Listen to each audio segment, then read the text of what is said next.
Hi hello నమస్తే welcome to my YouTube channel drama of life. ఈరోజు నాకు చాలా ప్రత్యేకమైన రోజు. ఎందుకంటే ఈరోజు నా పెళ్లి రోజు. నేను ఎరుపు రంగు పెళ్లి లెహంగాలో చాలా అందంగా ఉన్నాను. అందరూ నన్ను ముక్తకంఠంతో మెచ్చుకున్నారు. నేను నా వివాహపు దుస్తుల్లో నా జీవిత భాగస్వామి కోసం వేచి ఉన్నాను. నా గుండెల్లో వేల కలలు ఉన్నాయి. ప్రతి అమ్మాయిలాగే నేను కూడా ఆనందభరితమైన మరియు అందమైన వైవాహిక జీవితం గురించి కలలు కన్నాను. కానీ మా బావతో నా పెళ్లి ఫిక్స్ అయ్యాక ఆ సమయంలో నా కల చెదిరిపోయింది. అతను నాకంటే చాలా పెద్దవాడు. అతను విద్యావంతుడు మరియు అందమైన యువకుడు. కానీ నేనెప్పుడూ అతడిని బావగానే చూశాను. మా అక్క ప్రణీత చనిపోయాక మా అక్క అత్తగారు మా అమ్మని నా సంబంధం గురించి అడిగితే అమ్మ నన్ను అడగకుండానే ఒప్పుకుంది. ఈ విషయం నాకు తెలియగానే నాకు వారిపై విపరీతమైన కోపం వచ్చి చాలా రోజుల వరకు మా కుటుంబంతో మాట్లాడటం మానేశాను. ఓ రోజు మా అమ్మ నన్ను దగ్గరికి పిలిచి చెప్పింది, తల్లి, మేమంతా నిన్ను చాలా ప్రేమిస్తున్నాము మరియు మీ గురించి మేము ఎటువంటి తప్పుడు నిర్ణయము తీసుకోకూడదు అనుకుంటున్నాము. మానస్ చాలా మంచివాడు, అందమైనవాడు, బాగా చదువుకున్నవాడు మరియు బాగా డబ్బు సంపాదిస్తున్నాడని కాదు, అన్నిటికంటే ముఖ్యమైన విషయం అతడు ఒక మంచి వ్యక్తి, అత్యాశపరుడు కాదు. మీ అక్కతో అతడికి పెళ్ళై 2 సంవత్సరాలు అయిందన్న కారణంతోనే అతడిని పెళ్లి చేసుకోవడానికి నిరాకరిస్తున్నావా? కొన్నిసార్లు సంబంధాలు కాలంతో పాటు మారుతూ ఉంటాయి. అమ్మా కీర్తి, ఇప్పటికీ నువ్వు కాదంటే ఈరోజు మానస్ వాళ్ళ అమ్మకి ఫోన్ చేసి తిరస్కరిస్తాను. నువ్వు రాత్రంతా ఆలోచించుకొని నీ నిర్ణయం గురించి నాకు తెలియజేయండి అంటూ అమ్మ ఇలా చెప్పి వెళ్ళిపోయింది. నేను ఆలోచనలో పడ్డాను. నాకు ఏమి చెయ్యాలో అర్థం కావటం లేదు. నేను గదిలోకి వచ్చేసరికి నా ఫోన్ రింగ్ అవుతుంది. నేను మొబైల్ని తీయగానే అందులో రీతు కాలింగ్ అని రాసి ఉంది. నా సమస్యని నా స్నేహితురాలితో చెప్పుకొని మంచి సలహాని అడగాలని మనసులో సంతోషం కలిగింది. కాల్ తీసిన తర్వాత రీతు తన గురించి చెప్పినప్పుడు నా కాళ్ళ కింద నేల కదిలింది. తన భర్త తనను ఇంటి నుంచి గెంటివేశాడని, విలువైన నగలను కూడా ఎత్తుకెళ్లాడని నాతో చెప్పినప్పుడు నా కళ్ళల్లో నీళ్లు తిరిగాయి. ఇప్పుడు అతని కుటుంబం అతని గురించి చాలా ఆందోళన చెందుతున్నారు మరియు వారి సమస్యను న్యాయపరంగా పరిష్కరించేందుకు ప్రయత్నిస్తున్నారు. ఈ విషయాలన్నీ విన్న తర్వాత నా బాధలన్నీ మరిచిపోయాను. రివర్స్లో నేనే రీతును ఓదార్చడం ప్రారంభించాను. తనకు 6 నెలల క్రితమే పెళ్ళయింది. ఇప్పుడు ఇంత తక్కువ సమయంలో ఇంత దారుణమైన ఫలితాలు వచ్చాయి. ఆమె కథంతా విన్న తర్వాత ప్రపంచం చాలా నీచమైనది మరియు భ్రాంతికరమైనదని నేను గ్రహించాను. పెద్దలు వారి అనుభవాల వెలుగులో ఉత్తమ నిర్ణయాలు తీసుకుంటే వారి తీర్పు ముందు తలవంచటం తెలివైన పని. మా అమ్మ 100% కరెక్ట్ అని ఫీల్ అవ్వటం మొదలుపెట్టాను. నేను మా అమ్మ దగ్గరికి వెళ్ళి చెప్పాను, అమ్మా, నేను మానస్ను పెళ్లి చేసుకోవటానికి సిద్ధంగా ఉన్నాను. మా అమ్మ ఆ సమయంలో వంటగదిలో వంట చేస్తుంది. నా నోటి నుండి ఆ మాటలు విన్న తర్వాత మా అమ్మ సంతోషించింది, ఆపై ఆశ్చర్యపోయింది. నిజానికి అమ్మ నన్ను కౌగిలించుకొని నన్ను నుదుటిపై ముద్దు పెట్టి నాకు చాలా దీవెనలిచ్చింది. అమ్మ సంతోషాన్ని చూసి నేను కూడా సంతోషించాను. పెళ్ళయ్యాక మా అక్క ప్రణీత ఎప్పుడూ సంతోషంగా చక్కగా దుస్తులు ధరించి రెడీ అవ్వటం చూశాను. దాని వలన నా మనసులో భయం లేదు. పెళ్ళయ్యాక మొదటిసారిగా పెళ్లి కూతురుగా వాళ్ళ గదిలోకి అడుగుపెట్టగానే గోడ మీద ఉన్న అక్క ఫోటో కనిపించింది. నేను దగ్గరికి వెళ్ళి చెప్పాను, మై డియర్ సిస్టర్, నువ్వు చాలా గుర్తొస్తుంటావు.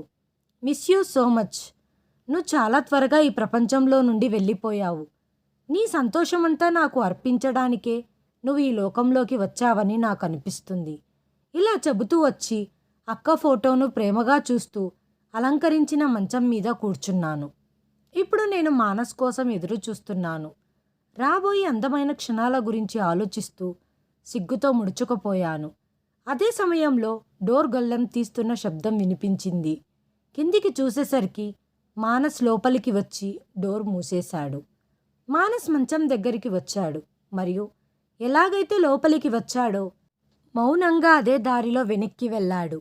తలుపు మూసిన శబ్దం రావటంతో నేను ఆశ్చర్యపోయాను.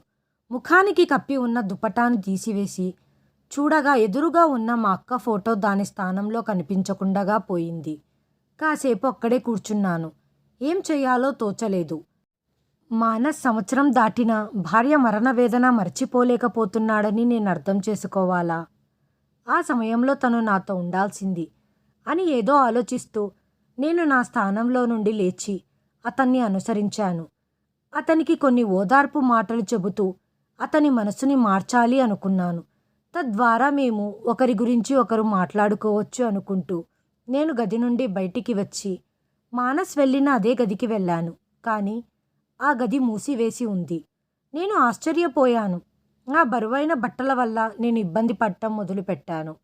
ఉదయం నుంచి రాత్రి వరకు విశ్రాంతి లేకపోవటంతో నాకు నిద్ర రావటంతో నా బరువైన బట్టలతో గదికి తిరిగి వెళ్ళి బట్టలు మార్చుకొని పడుకున్నాను. మరుసటి రోజు ఉదయం నేను కళ్ళు తెరిచి చూసేసరికి మానస్ మంచం అంచున కూర్చున్నాడు. మా అత్తగారు బ్రేక్ఫాస్ట్ గురించి అడుగుతున్నారు. నేను లేవటం చూసి happy new morning of new life అని మానస్ అంత ప్రేమగా చెప్పేసరికి నిన్న రాత్రి ఉన్న చెడ్డ మూడ్ను మరిచిపోయి నవ్వాను. అదే సమయంలో నా కళ్ళకెదురుగా గోడకున్న అక్క ఫోటో మీద పడింది. అక్క ఫోటో దాని స్థానంలో తిరిగి వచ్చేసింది. ఫోటోను చూస్తుంటే ఆమె నవ్వుతున్నట్లుగా అనిపించింది. నా పెదాలపై కూడా చిరునవ్వు వ్యాపించింది. మా అత్తగారు మా కోసం టిఫిన్ తెచ్చారు. అందుకే నేను ఫ్రెష్ అప్ అవ్వడానికి వెళ్ళాను. మానస్ మరియు నేను మా గదిలో చాలా ఆహ్లాదకరమైన వాతావరణంలో బ్రేక్ఫాస్ట్ చేశాము. బ్రేక్ఫాస్ట్ చేసిన తర్వాత తన స్నేహితులు కొందరు అతన్ని కలవడానికి వచ్చారు. అతను వారితో వెళ్ళాడు. అప్పుడు నేను రెడీ అవ్వటానికి వెళ్ళాను. రోజంతా వచ్చిన అతిథులతో సమావేశమయ్యాము. ఈరోజు నేను చాలా సంతోషంగా ఉన్నాను మరియు మానస్ ప్రవర్తన చూసి నాకు ఆశాజనకంగా అనిపించింది. త్వరలో మేమిద్దరం ఒక్కటైపోయి ఒకరినొకరు అర్థం చేసుకుంటాము అనుకున్నాను. కానీ రాత్రి కాగానే నేను మానస్ కోసం ఎదురు చూడటం ప్రారంభించాను.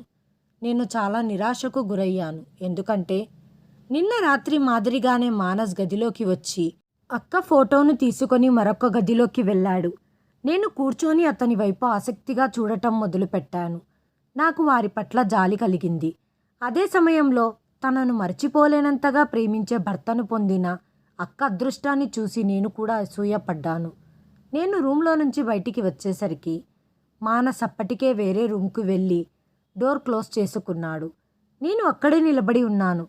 నాకు లోపల నుండి మానస్ ఏదో మాట్లాడుతున్నట్లుగా వినపడింది. అతను ఎవరితో మాట్లాడుతున్నాడు అని నేను తలుపు దగ్గర చెవి పెట్టి వింటూ ఉన్నాను. కానీ ఒక్క మాట కూడా అర్థం కాలేదు. అప్పుడు మా అత్తగారు రావటం చూశాను. నేను గది బయట నిలబడి ఉండటంతో ఏమైందమ్మా, నువ్విక్కడ ఎందుకు నిలబడి ఉన్నావు? నేను ఆమెకి ఏమని చెప్పగలను? 2 రోజుల వధువు తన భర్త వెంటపడుతుందని. నేనేమి చెప్పకుండానే మా అత్తగారికి నా ముఖం చూడగానే అర్థమైపోయింది. ఏం పర్లేదు, కొద్ది రోజుల్లో అన్నీ సర్దుకుంటాయి అన్నారు. నేను నిరాశగా గదికి తిరిగి వచ్చి మంచం మీద పడుకొని అక్క మరియు మానస్ జీవితం గురించి ఆలోచిస్తున్నాను. మేమిద్దరం అక్కా చెల్లెళ్ళం. ప్రణీత్ అక్క నాకంటే 2 ఏళ్ళు పెద్దది. మా తల్లిదండ్రులు మమ్మల్ని ఎంతో ప్రేమగా ఆప్యాయతతో పెంచారు. అక్క చదువు పూర్తయ్యాక ఆమెకు చాలా సంబంధాలు రావటం మొదలయ్యాయి. కానీ మా తల్లిదండ్రులు ఈ విషయంలో మా అక్కకు ఎలాంటి బలవంతం చేయలేదు. నిర్ణయాన్ని మా అక్కకే అప్పగించారు. మా అమ్మ స్నేహితురాలి కొడుకు మానస్ సంబంధం వచ్చినందుకు అమ్మ చాలా సంతోషించింది మరియు ఆమె ఆనందం చూసి మా అక్క కూడా అంగీకరించింది. నాన్నకు మానస్ అంటే చాలా ఇష్టం మరియు మానస్ స్వయంగా ప్రణీత అక్కని ఒక ఫంక్షన్లో చూసి ఆమెను ఇష్టపడ్డాడు. వారి పెళ్ళికి నేను చాలా ఎంజాయ్ చేశాను. ఒక్కడే సంతానం కావటంతో అతనికి ప్రత్యేక ప్రాధాన్యత ఉండేది. పెళ్ళయ్యాక మా ఇంటికి వచ్చినప్పుడు మా అక్క బావ గురించి ఆలోచిస్తూ వింత సందిగ్ధంలో చిక్కుకోవటం తరచూ చూస్తుంటాను. ముఖ్యంగా నేను మా అక్క ఇంట్లో ఉండటానికి వెళ్ళినప్పుడు ఆమె రాత్రిపూట చాలా గంటలు బయట నడుస్తూ ఉండేది. నేను కారణం తెలుసుకోవాలనుకున్నప్పుడు తను నవ్వుతూ నా నుంచి తప్పించుకునేది. ఈ విషయం మా అమ్మతో ఒకసారి చెప్పాను. ఆమె కూడా నవ్వుతూ చెప్పింది, పిచ్చిదానా, కొత్త ఇంట్లో అడ్జస్ట్ అవ్వటానికి కొంత సమయం పడుతుంది. అక్క మమ్మల్ని కలవడానికి వచ్చినప్పుడల్లా ఆమె చాలా చక్కగా రెడీ అయి సంతోషంగా వచ్చేది. అందుకే నేను కూడా నా మనసులో నుండి ఈ భ్రమను తొలగించాను. కానీ ఒకరోజు రాత్రి మానస్ అక్కను మా ఇంటికి తీసుకొని వచ్చినప్పుడు అతని తీరు చాలా అనుమానాస్పదంగా అనిపించింది. అతను తాగినట్లు లేదా ఏదో మత్తులో ఉన్నట్లు అతను ఆ రోజు హడావిడిలో ఉన్నాడు. అందుకే అక్కను మా ఇంట్లో వదిలిపెట్టిన తర్వాత కారును వేగంగా గాలిలో నడుపుతూ వెళ్ళిపోయాడు. దీని గురించి అక్కను అడగాలనిపించింది. కానీ నేను అడగటానికి ఆమె గదికి వచ్చేసరికి ఆమె కళ్ళు మూసుకొని విశ్రాంతి తీసుకుంటుంది. నేను ఆమెను డిస్టర్బ్ చేయడం సరికాదు అని నా రూంలోకి వెళ్ళిపోయాను. మరుసటి రోజు ఉదయం నేను మా అక్కకు విషయం చెప్పాను. అలాంటిదేమీ లేదు కీర్తి. మేము కొంచెం గొడవ పడ్డాము కాబట్టి వారు లోపలికి రాలేదు అంది. 2 రోజుల తర్వాత మానస్ చాలా ఆత్రంగా అక్కని తీసుకువెళ్ళటానికి వచ్చి ఆమెకు క్షమాపణలు కూడా చెప్పాడు. అక్క జీవితం బాగానే ఉంది. కానీ కొన్ని నెలల తర్వాత అకస్మాత్తుగా ఆమె మా అందరినీ ఏడిపిస్తూ వదిలేసి వెళ్ళిపోయింది. మరియు ఆమె మరణ వార్త మా అందరికీ షాక్ ఇచ్చింది. అకస్మాత్తుగా ప్రణీతక్కకు ఛాతీలో నొప్పి వచ్చిందని, బహుశా ఇది గుండెపోటు అయి ఉండవచ్చు. దానివల్లే ఆమె బ్రతకలేకపోయిందని మా అక్క అత్తగారు చెప్పారు. ఈ షాక్ నుండి బయటపడటం మాకు చాలా కష్టమైంది. కానీ ప్రతి దుఃఖాన్ని నయం చేసే శక్తి సమయంకు మాత్రమే ఉంది. కాబట్టి కొంత సమయం గడిచిన తర్వాత మేము కూడా మా జీవితాల్లోకి తిరిగి వచ్చేశాము. మా అమ్మ నాన్నలు నాకు మానస్కు ఇచ్చి వివాహం చేశారు. ఎందుకంటే నా అక్కలాగే నేను అతనితో సంతోషంగా ఉంటాను అని. కానీ అతని వైఖరి నాకు అర్థం కావటం లేదు. పగలు బాగానే ఉంటాడు. రాత్రి అవ్వగానే అక్క ఫోటో తీసుకొని వేరే గదికి వెళ్ళి ఫోటోతో మాట్లాడేవాడు. నేను వారి బాధను పంచుకోవాలనుకున్నాను. కానీ నాకు ఇంకా ఆ అవకాశం రాలేదు. ఈ ఆలోచనలతోనే నిద్రలోకి జారుకున్నాను. ఉన్నట్టుండి చీకటి గదిలో ఒక ఏడుపు ప్రతిధ్వనించడం చూశాను. చీకటి గదిలో అక్కడా ఇక్కడా తిరుగుతూ నా 2 చేతులతో అక్కను తాకటానికి ప్రయత్నిస్తూ ఉన్నాను. కానీ నేను అక్కను ముట్టుకోలేకపోతున్నాను. అక్క, ఎందుకు నువ్వు నా ముందుకు రావటం లేదు? నేను విసుక్కుంటూ ఇలా అనటంతో ఆమె ఏడుస్తూ ఇలా అంది. చెల్లి, నువ్వు మాత్రమే నాకు న్యాయం చేయగలుగుతావు. నువ్వు నాకు న్యాయం చేసిన రోజు మాత్రమే నన్ను తాకగలవు అంది. నేను మా అక్క మాటలను అర్థం చేసుకోకముందే ఆమెను ఏదైనా అడగాలని సడన్గా నా కళ్ళు తెరుచుకున్నాయి. నాకు వచ్చింది కల అని అర్థమయ్యింది. గదిలో ఎక్కడ చూసినా చీకటిగా ఉంది. బహుశా లైట్ ఫెయిల్ అయి ఉండవచ్చు. లేదా ఏదో లోపం కారణంగా లైట్ ఆఫ్ అయి ఉండవచ్చు. కానీ నేనేమీ పట్టించుకోలేదు. నేను గట్టిగా ఊపిరి పీల్చుకున్నాను. కేవలం అక్క మాటలు మాత్రమే నా మనసులో ప్రతిధ్వనించాయి. నేను మీకో విషయం చెప్పటం మర్చిపోయాను. విషయం ఏంటంటే, మా అక్కకు ఆధ్యాత్మికత ఎక్కువ. ఆమె ఎల్లప్పుడూ భగవంతుడి ఆరాధనలో నిమగ్నమై ఉండేది. కొన్నిసార్లు రాత్రిపూట కూడా ఆమె చేతులు జోడించి ఆ దేవుడి ముందు నిలబడి ఉండటం నేను చూశాను. మరుసటి రోజు ఉదయం మానస్ బయటికి వెళ్ళిన తర్వాత నేను అతని గదిలోకి వెళ్ళాను. అక్కడ ఏముందో చూడాలనుకున్నాను. గది లోపలికి వచ్చి చూసేసరికి ఆ గదిలో సోఫా సెట్ మరియు అల్మారా తప్ప ఏ ఫర్నిచర్ లేదు. నేను అల్మారా తెరిచి చూశాను. అక్కడ కొన్ని ఖాళీ మందుల ప్యాకెట్లు ఉన్నాయి. నేను వాటిని పైకి లేపి తలక్రిందులుగా చూశాను. ఇవి బహుశా నా అక్క మందులు కావచ్చు. ఎందుకంటే నేను వాటిని తరచూ మా అక్క బ్యాగ్లో చూశాను. మొదట నేను పట్టించుకోలేదు. కానీ ఆ మెడిసిన్ పేరు చదివిన తర్వాత నేను ఆశ్చర్యపోయాను. బహుశా నేను ఏదో తప్పుగా అర్థం చేసుకున్నాను అని అనుకున్నాను. కాబట్టి నేను ఆ ప్యాకెట్ని అక్కడే ఉంచాను. నేను అల్మారా మూస్తున్నప్పుడు ఒక చిన్న షాపింగ్ బ్యాగ్ నా కాళ్ళపై పడింది మరియు దాని నిండా మత్తుమందు ప్యాకెట్లు ఉన్నాయి. నేను చాలా ఆశ్చర్యపోయాను. నేను అక్కడి నుండి ఆ బ్యాగ్ తీసుకొని రహస్యంగా నా గదికి తీసుకొని వచ్చాను. సాయంత్రం కాగానే మానస్ టెన్షన్గా తిరగటం మొదలుపెట్టాడు. ఏదో విలువైన వస్తువులను పోగొట్టుకున్నట్లు నేను అతని అసౌకర్యాన్ని గ్రహించాను. కానీ నేను దాన్ని పట్టించుకోలేదు. ఎందుకంటే అతను డ్రగ్స్ ఉపయోగిస్తుంటే ఒక మంచి భార్యగా నేను అతన్ని ఆపాలి. అవే మందులను నేను మా అక్క బ్యాగ్లో కూడా చూశాను. బహుశా ఆమె మానస్ను ఈ అలవాటు నుండి బయటపడేయటానికి మత్తుమందు తన బ్యాగ్లో ఉంచుకుందేమో అని ఏదో ఆలోచిస్తూ నేను రూమ్లో నుండి బయటికి వచ్చాను.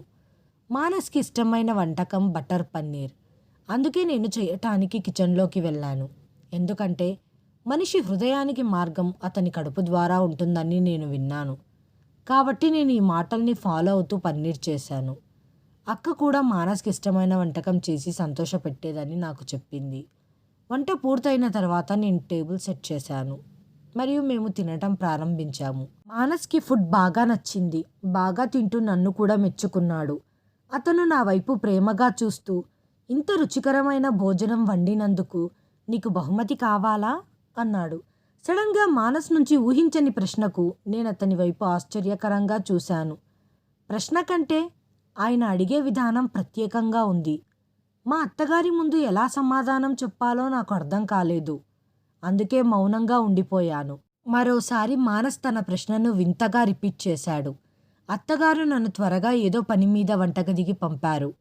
ఆమె తన కొడుకుతో చిన్నగా ఏదో మాట్లాడుతుండటం నేను కిచెన్ కిటికీలో నుంచి చూశాను. నాకు మానస్ ప్రవర్తన చాలా వింతగా అనిపించేది. ఒకరోజు నేను ధైర్యం కూడగట్టుకొని మా అత్తగారితో మాట్లాడాను. నీ కొడుకు డ్రగ్స్కి అడిక్ట్ అయ్యాడా? అలాంటి వ్యక్తి కోసం మీరు నా జీవితాన్ని ఎందుకు నాశనం చేశారు అనటంతో, అలాంటిదేమీ లేదమ్మా, నీ అక్క చనిపోవడం అతన్ని కలిచివేసింది. తన బాధను మరచిపోవటానికి ఇదంతా చేస్తున్నట్లున్నాడు. నేను అతనికి వివరిస్తాను అన్న మా అత్తగారి మాటలు విని పెద్దగా మాట్లాడకుండగా రూంలోకి వచ్చాను. నేను రాత్రి నిద్రపోవటం మొదలుపెట్టాను. మళ్ళీ అక్క ఏడుపు మొహం కనపడింది. ఆమె నాకు న్యాయం చెయ్యాలని కోరింది. అయితే అది ఎలాంటి న్యాయం? నా కలలో మా అక్క ఇలా బాధపడటం చూసి నేను చాలా అశాంతికి గురయ్యాను. నా మనసులో వింత ఆలోచనలు రావటం మొదలయ్యాయి. మా అక్క మరణం ప్రమాదవశాత్తు అనుకోకుండా జరిగిందా, లేక మరేదైనా? అక్కకు మూర్ఛ వచ్చినప్పుడు ఆసుపత్రికి తీసుకెళ్లామని మా అక్క అత్తగారు చెప్పారు. ఆ సమయంలో వారిని ఏమడిగినా దానివల్ల ప్రయోజనం లేదు. కానీ ఇప్పుడు కలలో అక్క ఇలా కనిపించటం సాధారణమైన విషయం కాదు. అక్క మరణానికి కారణం తెలిపే ఆసుపత్రి నివేదికను కనుగొనడానికి నేను నా గదిలో వెతికాను. కానీ గదిలో అలాంటి కాగితాలు ఏమీ కనిపించలేదు. ఉదయం మానస్ ఆఫీస్కు వెళ్ళిన వెంటనే నేను అవతలి గదిని శుభ్రం చేసే సాకుతో ఆ గదిలో వెతికాను. అక్కడ కూడా ఏమీ కనిపించలేదు. ఇప్పుడు అత్తగారి గది మాత్రమే మిగిలి ఉంది. బహుశా అక్కడ ఏదైనా దొరుకుతుందని ఆశించాను. అదే జరిగింది. అత్తగారి గదిలో ఆసుపత్రి నివేదిక దొరికింది. అందులో అక్క మరణానికి కారణం ఉంది. గుండెపోటు అని రాసి ఉంది. నా సొంత కళ్ళతో చదివిన తర్వాత నా మనసు కాస్త కుదుటపడింది. నా ప్రవర్తనతో నేను నా సొంత కుటుంబ సభ్యులను అనుమానిస్తున్నందుకు కొంచెం సిగ్గుపడ్డాను. మానస్ వింత ప్రవర్తనతో రోజులు గడుస్తూ వచ్చాయి. ఒకరోజు రాత్రి అతను అవతలి గదికి వెళ్ళినప్పుడు అతని చేతిలో 1 కాదు 2 ఫోటో ఫ్రేములు ఉన్నాయి. నేను ఒక ఫోటోని గుర్తించాను. అది అక్క ఛాయాచిత్రం ఉన్నది. మరియు మరొకటి బహుశా కొత్తగా తయారు చేయబడినది అనుకుంటాను. అయితే ఆ 2వ ఫోటోలో ఎవరి ఛాయాచిత్రం ఉందో అనేది సస్పెన్స్. మరుసటి రోజు రాత్రి నేను పడుకున్నప్పుడు నేను ఉద్దేశపూర్వకంగా కళ్ళు మూసుకొని మళ్ళీ నిద్రపోతున్నట్లుగా నటించాను. ఈ రాత్రి నేను ఖచ్చితంగా లోపలి నుండి నన్ను కలవరపెడుతున్న రహస్యాన్ని తెలుసుకోవాలనుకున్నాను. ఎప్పటిలాగే మానస్ గదిలోకి వచ్చి అక్క ఫోటో చేత్తో పట్టుకొని కాసేపు నా వైపు చూస్తూ ఉండిపోయాడు. నేను నిద్రపోతున్నానని అతడు నిర్ధారించుకున్న తర్వాతే అతడు బయటికెళ్ళాడు. నేను కళ్ళు తెరిచి తన వైపు చూశాను. అప్పుడు అతడు వేరే గదిలోకి వెళ్తున్నాడు. నేను లేచి కూర్చున్నాను. అతను నేను నిద్రపోవటం చూశాడు కాబట్టి గదికి తాళం వేయకుండా వేరే గదిలోకి వెళ్ళాడు. కాసేపయ్యాక సైలెంట్గా అడుగులు వేస్తూ మెల్లగా అదే గది ముందుకు వచ్చాను. నేను మెల్లగా డోర్ నాబ్ను తిప్పాను మరియు తలుపు తెరుచుకుంది. నేను గదిలోకి చూసేసరికి మానస్ అక్క ఫోటో మీద వాలి ఏదో మాట్లాడుతున్నాడు. మానస్ మాట్లాడడం నాకు వినిపించింది. అతడు ఫోటోతో మాట్లాడుతున్నప్పుడు, నా ప్రియమైన రాణి, నువ్వు వేరే ప్రపంచంలో ఒంటరిగా ఉన్నట్లు అనిపిస్తుంది. నేను నిన్ను విచారంగా చూడలేను. త్వరలో మీ ఒంటరితనాన్ని తొలగిస్తాను. కొంచెం ఆగండి. ఇలా చెప్పి మానస్ తన వడిలో నుంచి మరో ఫోటో తీసి అక్క ఫోటోతో పాటు ఉంచాడు. 2 ఫోటోలు కలుపుతూ ఇంకేదో చెబుతున్నాడు. ఆ ఫోటోను నేను చూడలేదు. కానీ అతని హృదయానికి హత్తుకునే మాటలు వింటుంటే నా పాదాల కింద నేల జారిపోయినట్లుగా అనిపించింది. నేను మళ్ళీ తిరిగి నా గదికి వచ్చి మంచం మీద కూర్చొని లోతైన శ్వాసను తీసుకున్నాను. నాకు ఎన్నో మైళ్ళు నడిచినట్లుగా అనిపించింది. నేను మంచం మీద పడుకొని నిద్రపోవటానికి ప్రయత్నించాను. కానీ మానస్ అక్క దగ్గరికి వెళ్ళాలని ఆత్మహత్య గురించి ఆలోచిస్తున్నట్లున్నాడు. అక్కతో ఉన్న 2వ చిత్రం బహుశా అతనిదే అయి ఉండవచ్చు. మానస్ ఈ స్థాయికి రాకుండా ఆపాల్సింది. చాలాసేపు ఆలోచిస్తూ కళ్ళు మూసుకున్నాను. అప్పుడు మళ్ళీ అక్క మూలుగుడు శబ్దం వినిపించింది. ఆమెకు న్యాయం చేయాలని నిరంతరం డిమాండ్ చేసేది. నీకు న్యాయం చేస్తానని కలలోనే అక్కకు వాగ్దానం చేశాను. నా మాట విని ఆమె నవ్వింది. ఇప్పుడు నేను చాలా కష్టాలలో పడ్డాను. అక్క విషయం నాకు తెలుసు. తను గుండెపోటుతో చనిపోయిందని. అలాంటప్పుడు అక్క మళ్ళీ నా కలలోకి ఎందుకు వస్తుంది? కానీ నేను మా అక్కకు వాగ్దానం చేశాను. కాబట్టి నేను ఎలాగైనా నా మాటను నిలబెట్టుకోవాలి. మరియు ఏం చెయ్యాలో నాకు తెలియటం లేదు. రాత్రి సమయంలో నిద్ర లేచి చూస్తే మానస్ నా గదిలో కాకుండా వేరే గదిలో పడుకునేవాడు. నేను మానస్ దగ్గరికి వెళ్ళడానికి డోర్ మెల్లగా తోసినప్పుడు అది లోపల నుండి లాక్ వేసి ఉండటంతో నేను నిరాశతో నా గదికి వచ్చేశాను. ఆలోచనలలో విహరిస్తూ నేనెప్పుడు నిద్రపోయానో తెలియటం లేదు. ఉదయం నిద్ర లేచి ఫ్రెష్ అప్ అవుదామని అల్మారా తెరిచాను. మరియు బట్టలు బయటపడి ఉండటం చూసి నేను షాక్ అయ్యాను. నా అల్మారాలో ఉన్న మందుల బ్యాగ్ కనిపించకుండా పోయింది. బహుశా ఆ బ్యాగ్ని మానస్ తీసి ఉంటాడని నేను నమ్మాను. మానస్ని తప్పుదారి పట్టకుండా ఆపాలి అనుకున్నాను. మానస్ను చనిపోకుండా కాపాడి అక్క జ్ఞాపకాల నుండి మానస్ని బయటికి తీసుకురావాలని ఇవన్నీ ఆలోచిస్తూ ఫ్రెష్ అప్ అయి బయటికి వచ్చాను. మా అత్తగారు బ్రేక్ఫాస్ట్ రెడీ చేసి పెట్టారు. నేను బ్రేక్ఫాస్ట్ చేస్తున్నప్పుడు మా అత్తగారు చెప్పారు, అమ్మా కీర్తి, నా ఫోన్లో బ్యాలెన్స్ అయిపోయింది. నీ ఫోన్ నుండి డాక్టర్కి కాల్ చేయి. నాకు ఉదయం నుండి తలనొప్పిగా ఉంది. అతన్ని అడిగి కొన్ని మందులను తీసుకుంటాను అనటంతో మా అత్తగారు చెప్పిన నెంబర్కి ఫోన్ చేసి ఆమెకిచ్చాను. పొరపాటున నా వేలు రికార్డింగ్ బటన్ని తాకింది. ఇది ఉద్దేశపూర్వకంగా జరిగింది కాదు. మా అత్తగారు మాట్లాడుకుంటూ తన రూమ్కి వెళ్ళారు. అత్తగారు మాట్లాడడం పూర్తయ్యాక ఫోన్ ఇస్తుందేమో అనుకొని నేను నా రూమ్కి వచ్చేశాను. చాలాసేపటి తర్వాత అత్తగారు ఫోన్ తీసుకొని వచ్చి ఇచ్చి వెనక్కి వెళ్ళిపోయారు. ఫోన్ని ఛార్జింగ్ పెట్టి మానస్ గురించి ఆలోచించటం మొదలుపెట్టాను. అతడు అక్కని ఎంత ప్రేమిస్తున్నాడో. ఇప్పటికీ అక్క జ్ఞాపకాలను మర్చిపోలేకపోతున్నాడు. అతను అక్క వద్దకు వెళ్ళాలని ఆలోచించడం ప్రారంభించాడు. అంటే అతను చావాలనుకుంటున్నాడా? ఇది ఆలోచిస్తేనే నా ఒంట్లో వణుకు పుడుతుంది. నా రోజంతా ఇలా ఆలోచిస్తూ గడిచింది. మానస్ మనసులో నుంచి అక్క జ్ఞాపకాలను ఎలా తొలగించాలి? నా ప్రేమను మానస్ హృదయంలో ఎలా పుట్టించాలి అని ఆలోచిస్తూనే ఉన్నాను. కానీ నాకు ఏమీ అర్థం కావటం లేదు. ఇవన్నీ ఆలోచిస్తూ సాయంత్రం అయ్యింది. సాయంత్రం మానస్ ఇంటికి వస్తున్నప్పుడు అతడి చేతిలో పిజ్జా బాక్స్ ఉంది.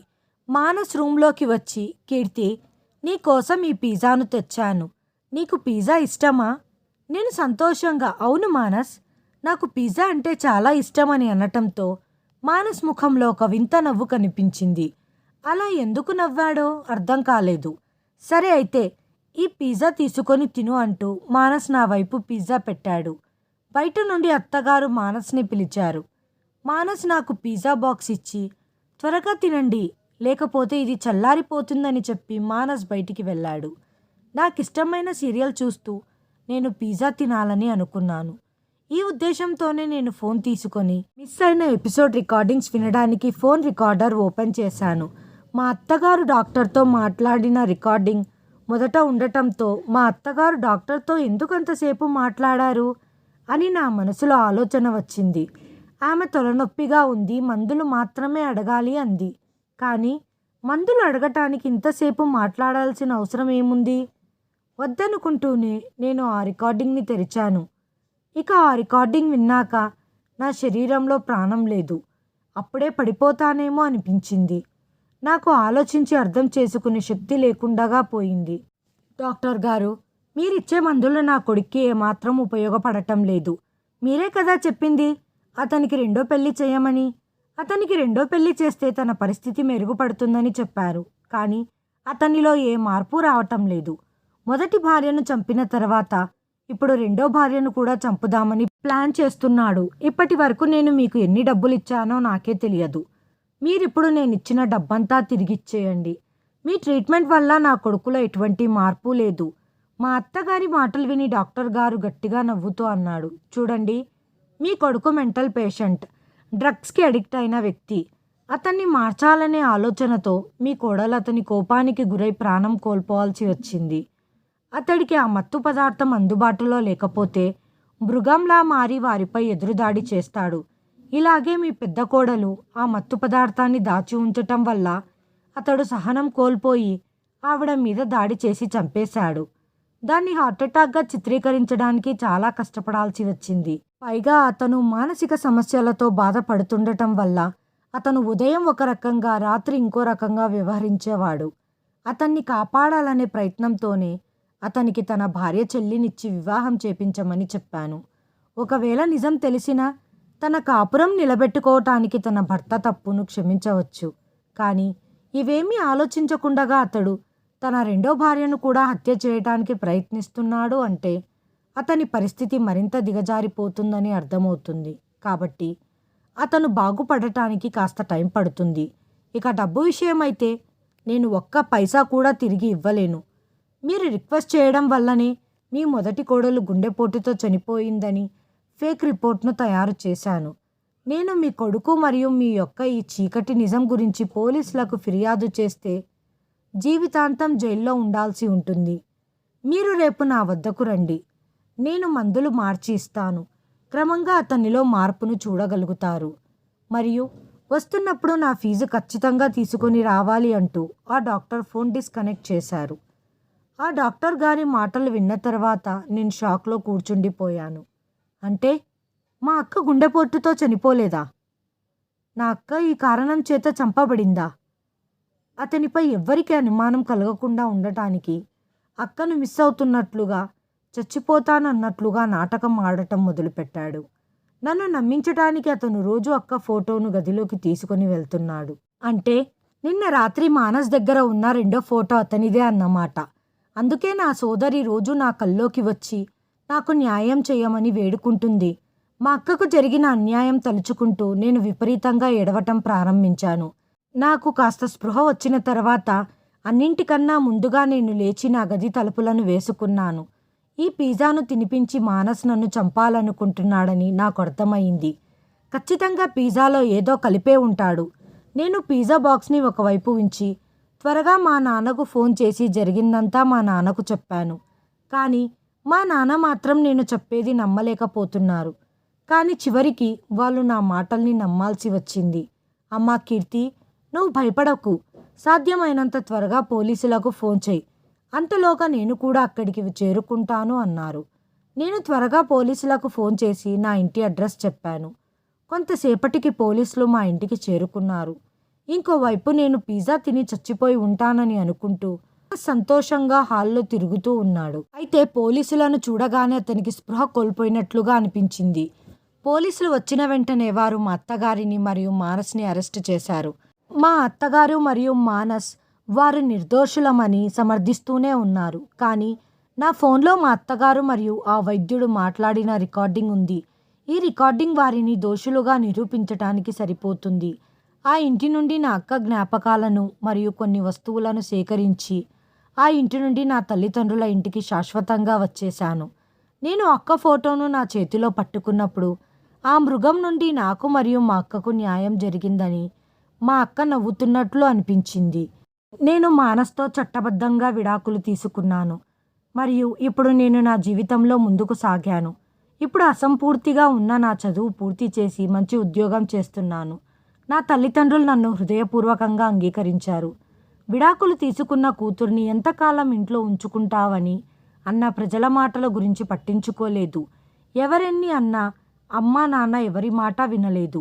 అమ్మా కీర్తి, జీవిత భాగస్వామి లేకుండగా జీవితం గడిచిపోదు అంటూ అమ్మ మరియు నాన్నలు ఇలా అన్నారు. నీ జీవితాన్ని ఎవరితో గడపాలని కోరుకుంటున్నావు? నీకు తెలిస్తే నువ్వేమీ సంకోచించకుండగా మాకు చెప్పు. కానీ మేము మా వైపు నుండి ఎటువంటి ఒత్తిడి చెయ్యము. అమ్మా నాన్న మాటలు విని నేను నవ్వాను. నేను నమ్మగలిగే వ్యక్తి ఇప్పుడు నా జీవితంలోకి వస్తాడని నేను అనుకోవటం లేదు. ఒకవేళ నిజమైన ప్రేమను పొందాలని నా రాతలో ఉంటే ఆ దేవుడు ఖచ్చితంగా నాకు అదృష్టాన్ని కల్పిస్తాడు. దీనిపై మీ అభిప్రాయం ఏమిటి? హాయ్ ఫ్రెండ్స్, ఈ వీడియోను చివరి వరకు చూసినందుకు ధన్యవాదాలు. ప్లీజ్ సబ్స్క్రైబ్ చేయండి, లైక్ చేయండి, షేర్ చేయండి, కామెంట్ చేయండి. Thanks for watching.